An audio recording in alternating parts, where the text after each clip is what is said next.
John Fisher walked into the fan experience yesterday and talked like a man unveiling the eighth wonder of the world. So let's sort out what's real and what's a sales pitch today on Locked On A's.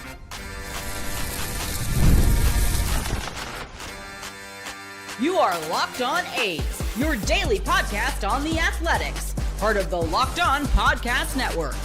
Your team every day. Welcome to Locked On A's, part of the Locked On Podcast Network, now the number one podcast network. My name is Boney. I'm a lifelong A's fan who has spent the past season covering this team every single day. You name it, post-game breakdowns, prospect deep dives, roster decisions, and all the wild chaos in between. And in the offseason, yes, we are still covering the A's every single day. Welcome to Locked On A's, part of the Locked On Podcast Network. We are your team, your A's, every single day. Got an exciting episode for you today, guys. I am thrilled to be here. Believe it or not, we are only 1 week away. 1 week away. Next week is the winter meetings. Before you know it, winter meetings are going to be done. January is going to pass by.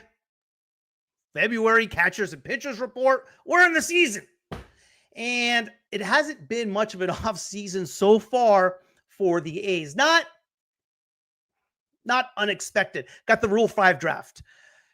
Are they going to make any splashes like they did last year with Severino? Let's go over a few of the players that the A's that we were looking at and evaluating as, hey, this could help the A's and the few signings that have happened and see what we think about it. That's a little bit later. Yesterday, the fan experience of the new ballpark opened up in Las Vegas. It looks pretty incredible. I'm not going to lie. It's pretty slick. The videos I saw of it, what it looked like, what it does, pretty cool. Pretty cool features. I'll talk a little bit about the videos I saw. Share with me what you saw and what it all means. First, John Fisher spoke yesterday for about the video I saw, and the excerpts I saw was for about 6 minutes. And for me, some of the comments were telling in both a not positive and a negative sense. And we'll get to that right away. First, today's episode is brought to you in part by Game Time. Download the Game Time app, create an account, and use code LOCKEDONMLB for $20 off your first purchase. So today on Locked On A's, we're going to dig into John Fisher's full set of comments from the grand opening of the A's Fan Experience Sales Center in Las Vegas.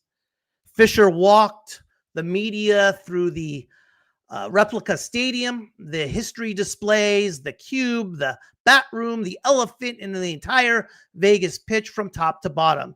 And he talked like a man trying to give a 125-year-old franchise a brand new identity. I've taken his full remarks line by line. And what's up, Billy? We should have took a flyer on Alex Mancho. I've taken his, what's up, Meek? I want the A's to hurry up and sign Soderstrom, Kurtz, and Wilson this week. It's been a slow off season for the A's, hasn't it? It hasn't it. Before I continue, a couple corrections on yesterday's episode. Let me get to that before I continue with Fisher's comments. Rick, I made a few comments yesterday with regard to what the A's did in the late 80s and signing free agents. I was incorrect. The point of what I said is in the late 80s, early 90s, the A's made some bold moves. I didn't quite specify who came over in free agency and who came over in trade. For example, Bob Welsh. Jeez. Oh, that's why it's not doing it. Okay. Bob Welsh came over in trade from the Los Angeles Dodgers. Okay. It was part of a three-way deal. The A's sent Alfredo Griffin. You remember Alfredo Griffin? Switch hitting shortstop, kind of smooth. And Jay Howe. Who could forget Jay Howe? One of many closers the A's had, and the lone representative in the All-Star game held in Oakland. He actually took that loss in that game. Tim Raines' extra inning base hit gave Jay Howe the loss. Dave Parker, who I said came over in free agency, that was incorrect. Came over in a trade from the Reds for Jose Rijo. I mean, who could remember who can't remember Jose Rijo from 91? He sure made us pay for that trade, didn't he? Jesus. Best he's ever pitched in his career. And Carney Lansford came over from the Angels. Excuse me. It came over from the Red Sox for Tony Armas and Jeff Newman. Tony Armas was one of my first favorite players.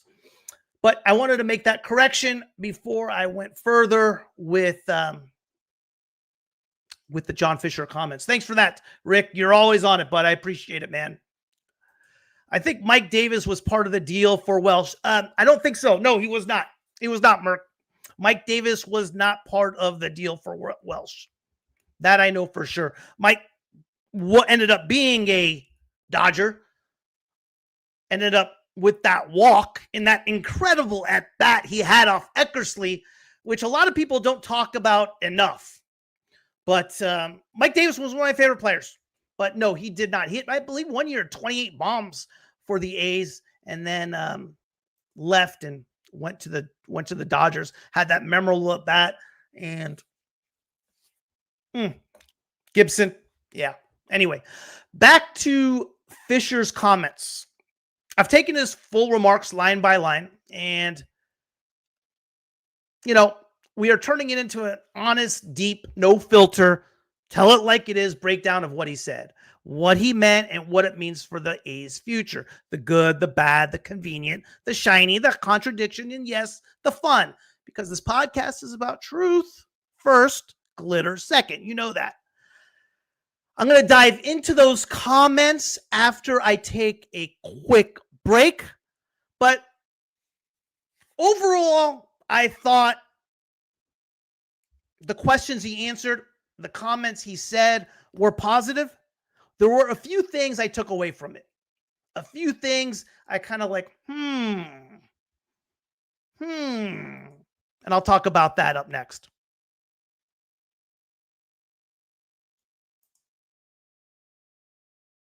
NFL season is back, and honestly, there's nothing better than being in the stadium surrounded by fans, cheering on your team. But let's be honest, getting tickets can be a hassle. Between queues, login screens, and prices jumping at checkout, it's frustrating.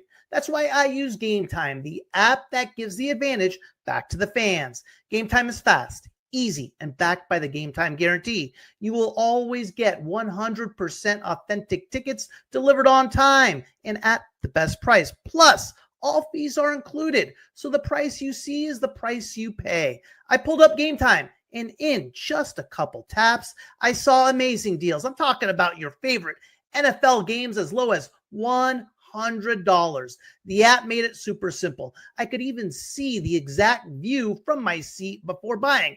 I love zone deals as well. Pick the section. Game Time picks the seats, and you save big. Honestly, it's faster, cheaper, and less stressful than any other way I have bought tickets. Download the Game Time app, create an account, and use code LOCKEDONMLB for $20 off your first purchase. Terms apply. Again, that's promo code LOCKEDONMLB for $20 off. Swipe, tap, ticket, go. Download Game Time today. Jeremiah, what's up, bud? John Fisher and Bruce Sherman need to build a trust with the fan base. Our fans deserve commitment.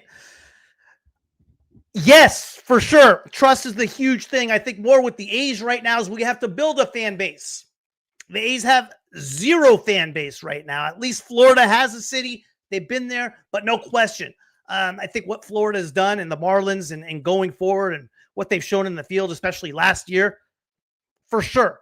And Fisher definitely with the stereotype that is going wrong with the A's right now has to build something. No question about it. I think you're spot on, Jeremiah.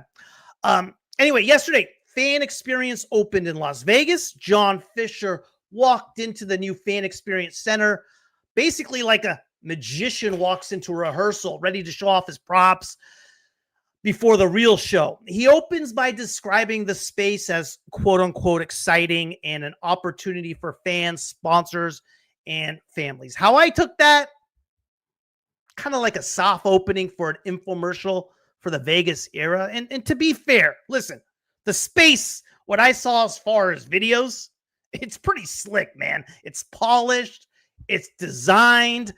I mean, the immersement they have, it's really, looks like it was really, really done well. Fisher leans into a 125-year history. Smart move. History is the easiest way to remind new Vegas fans they are getting something with roots, something bigger than a marketing rollout. He points out the highlights. Denzel Clark's catch, Nick Kurt's 4-home run game, 72-74 dynasty, the greatest hits albums, basically. Basically, Fisher is attempting to compress a century plus of identity into one building because Vegas doesn't know the A's story yet. And in markets like Vegas, if you don't tell your story early, someone else will tell it for you. The whole thing feels like when you kind of move into a new neighborhood and immediately hang framed family photos before the boxes are unpacked. It tells the neighbors, hey, we belong here, even if the mail is still being delivered to your old address. I like that. I like that about his comments.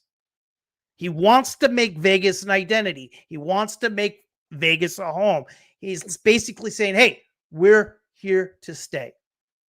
Now, when Fisher says this experience center is just a quote unquote, just a small tidbit of what the stadium will be, he's swinging big because this place already looks like a museum glued to a commercial for the future.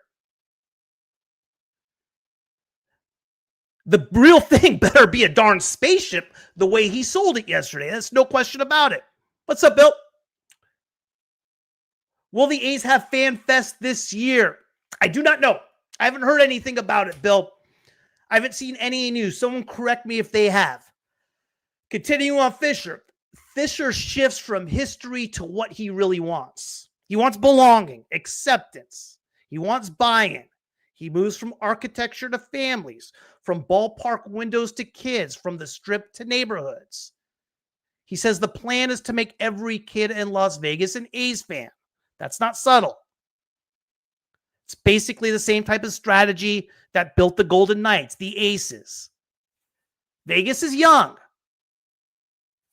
Vegas families move. Loyalty is tough.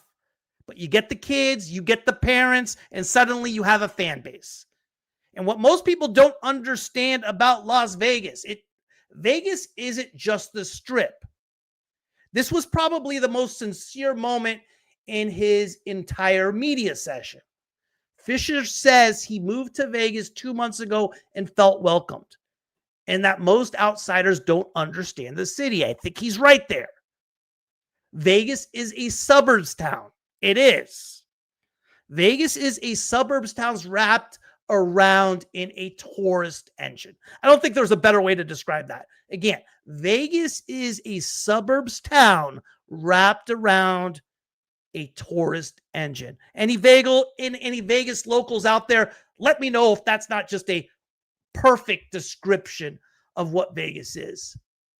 It's not roulette wheels and nightclubs. Baseball fits that world better than anything else. Families, Sundays, kids running the bases. Why this matters. He wants credibility, to Jeremiah's point. He wants credibility. He's trying to build trust. He wants to look like someone who lives here, not someone who shows up for ribbon cuttings and vanishes. He references politicians with baseball wedding cakes. He references the everyday people he met. He references baseball loyalty that already exists. This is the closest he's come to speaking like a local. Now, whether people buy it, that's a different story.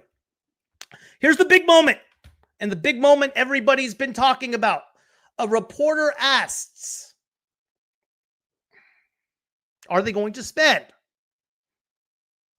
Are they going to spend in Vegas? And Fisher's answer, yes, but also no, but also maybe, but also we signed Brett Rooker.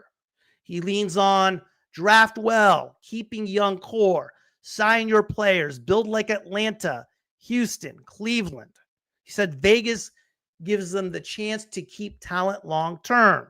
He references Rooker, Butler, and others they want to extend. He points to minor league promise. He name drops Nick Kurtz again. He implies spending will be more about development than free agency. Basically, a homegrown core is actually sustainable. Families connect deeply to players they grow with. Kids wear those jerseys. Fans anchor to those faces. The catch? Telling Vegas you've built a winner before the winning starts is the sales equivalent of telling someone your cooking is incredible before you have boiled the water. We've heard this tune before. Now, we need to see the notes written down. Here's my take on that whole thing. I've said it in past episodes, and it's no surprise with regard to the A's. It has been profit first, Dinger second. He will only spend depending on the revenue the stadium, the team creates. Not a dollar past it. Do I see them spending in Vegas? Yes, I do. But with that being said, I don't see them ever being a top 10. I don't see Fisher ever being being part of a team that's going to be a top 10 spending team in baseball. Will they be 27th, 28th, 29th in the 20s? No. Best case scenario, 15 through 25 consistently. My concern is, hey, retain the talent you have. Make smart signings. I'm okay with not spending a lot. You don't have to spend a lot to win. But I want to keep the core. I want to keep your Nick Kurtz. I want to keep your Jacob Wilsons. I want to keep your Tyler Soderstroms. I want to keep the core. As far as going out and signing flashy free agents and spending 7 years, $210 million on a Dylan Cease, I don't want to do that either. I don't want to do that. It makes no sense. It's just stupid to me. Or the one I was shocked at the most, 3 years, $51 million for Devin Williams. That makes no sense. And we're going to cover that in a minute. I'm okay with not spending, but I want to build a team. I want the A's to build a team that is competitive year in, year out. The years the A's have won, it's been somewhat lightning in a bottle. We got a little lucky, and it's always been the same story. 3 years win, 3 years lose, started all over again. But they've won. And then trade players. Don't sign anybody. Alex Wood, Ross Stripling. And the cycle starts over. So that was an interesting comment. So I don't think the A's will ever be in the top of the league with regard to spending. That comment was nothing different than what the A's have been under Fisher's ownership. And I'm not strictly opposed to that. I'm okay with it. I'm not like, hey, this sucks or whatever it may be. I'm okay with not being a top 10 team in spending. But if the right deal approaches you, if the right baseball move is there, make it. Nick Kurtz, extending him this offseason. Tyler Soderstrom, Jacob Wilson. These are the right baseball moves. And dollars shouldn't get away from that. Construction timelines was a positive. He says the project is on time, on budget, and a little ahead of time. More workers coming, daily progress visible, concrete pouring, steel rising, up to 1,800 workers soon. This is the closest the A's have sounded to a sure thing in years. John Fisher's comments paint a picture of ambition wrapped in optimism, polished with Vegas sparkle. It's a franchise trying to reboot its identity, rewrite its narrative, and rebuild its connection to fans at the exact moment it needs to convince an entire city that baseball matters. Some of what he said rings true. Some rings strategic. Some rings like a sales pitch deck. But this episode, this show isn't deciding whether to believe him. It's about understanding the message. The A's are trying to sell their past, embrace the present, and promise a future that lives up to the lights of Vegas. Will they deliver? That story is still being written. Up next, winter meetings next week. Let's talk about it.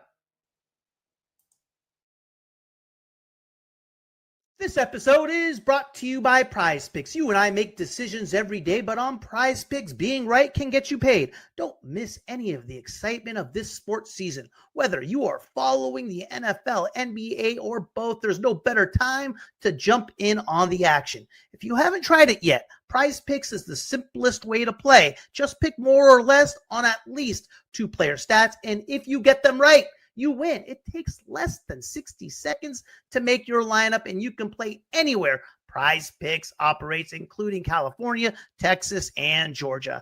I've been using Prize Picks during both football Sundays and NBA tip-offs. It keeps every game exciting. I like picking my favorite players like Patrick Mahomes and Draymond Green to see how many predictions play out. The new Stacks features is a game changer. You can now pick more on Draymond Green's points, assists, and rebounds in the same lineup. Plus, if one of your players leaves early with an injury, the injury reboot saves my lineup from a loss.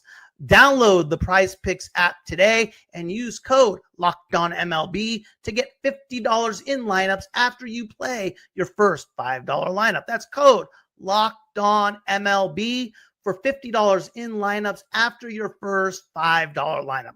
Prize Picks. It's good to be right. What's up, Meek? The stadium will look amazing when finishing with construction. I just hope they have a big enough parking lot for tailgate. Dude, you're totally right. You know, one of the things that's missing from all these new stadiums that a centralized place to tailgate. Candlestick was great for that. The Coliseum was great for that. All these new stadiums, they don't have that anymore, man. They don't have that centralized tailgate place. You're a good call there. Tailgate was so much fun, man. So much fun. Used to do it all the time. Every Niner game. Not as much for the A's and baseball, but football for sure. Bill, he needs to build trust with the fans by extending Kurt Soderstrom, Wilson, and Langoliers. No question. No question. 100% agree. I want the first 3 more. Langoliers, he's getting money for his first arbitration year. Langoliers is represented by Scott Boras. He's going to get paid bank. Langer's going to be a little tougher. I want the first 3 first. But you're 100% right, man. At least 2 of them this offseason. Come on.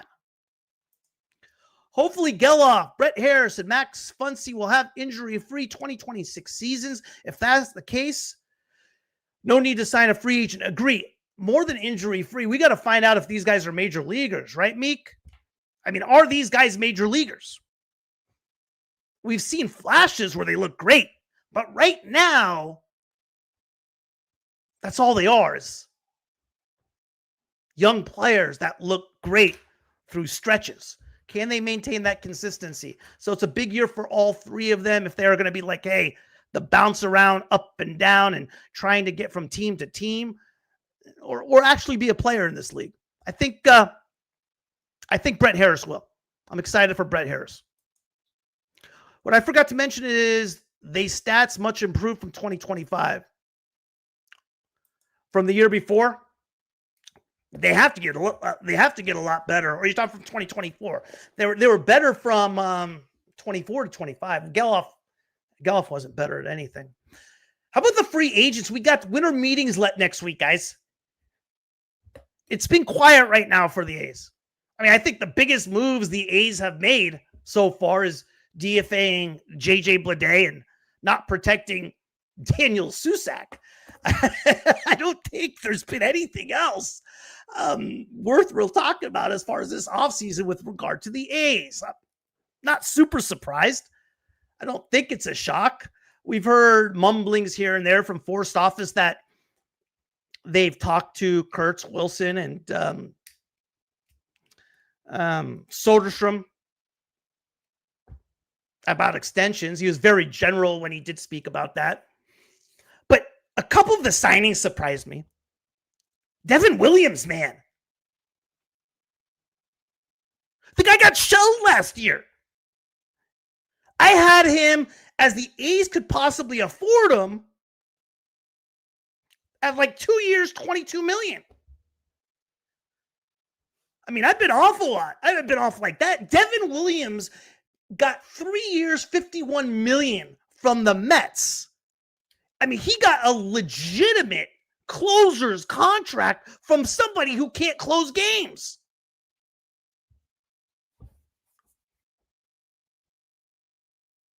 Oh, unbelievable. Unbelievable. I was pissed. I mean, I wasn't pissed, but I was more shocked. Dylan Cease, 7 years, 210.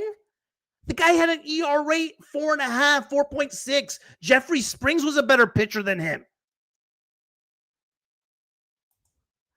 Bring back Andahar, 3 years, $30 million. I wouldn't mind that. That's what it would take to sign him, Bill. He showed he could play some third base.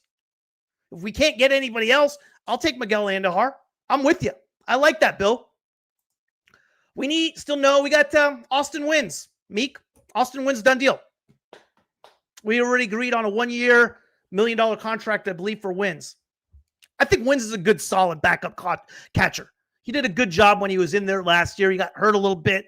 I'm all right with Wins as a backup catcher. I mean, what do you really want in a backup catcher? He had flashes last year in Cincinnati where he absolutely hit lights out. So I'm all right with Austin Wins as a backup. I'll take it. But next week, guys,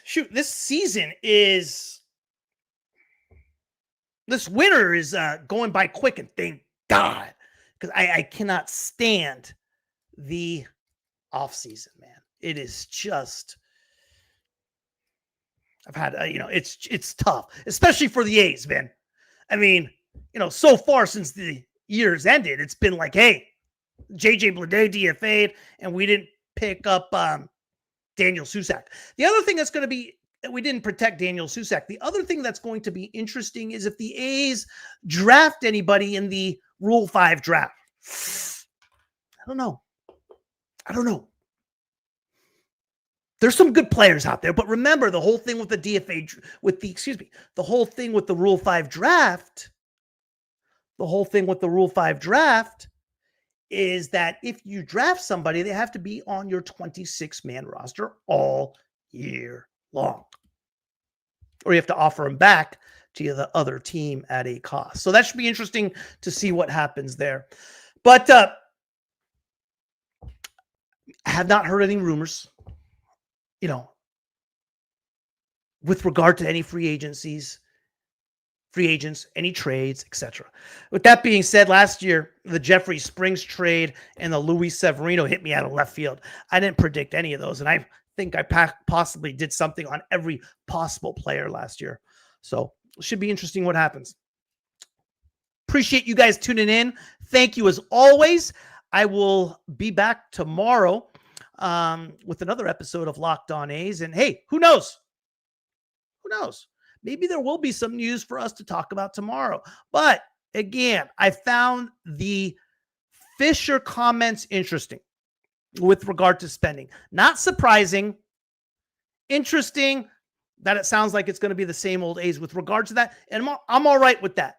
I'm all right with not being a top 10 spender in baseball. I want to make the right moves. I want to make the moves that make sense. But we have moves sitting here right now that make sense. The Red Sox made a make sense type of move in buying out the ARB years for Roman Anthony and extending him through 2034. 33 maybe. The A's need to make the same type of move.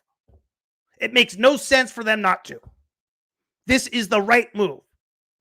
I'm cool with not signing Dylan Cease for 7 years and $210 million, and I'm sure as hell cool with not signing Devin Williams to a 3-year, $51 million deal. I don't want him. Make deals that make sense. And if that puts you in the payroll of 17th in the major leagues, so be it. Make the right moves. I'll see you guys. Take care. See you tomorrow. Thank you for making Locked On A's your first listen every day. For your second listen, find the Locked On MLB podcast where there is no offseason. Sully keeps you up to date on contract negotiations, rumors, and everything you need to be the most informed MLB fan.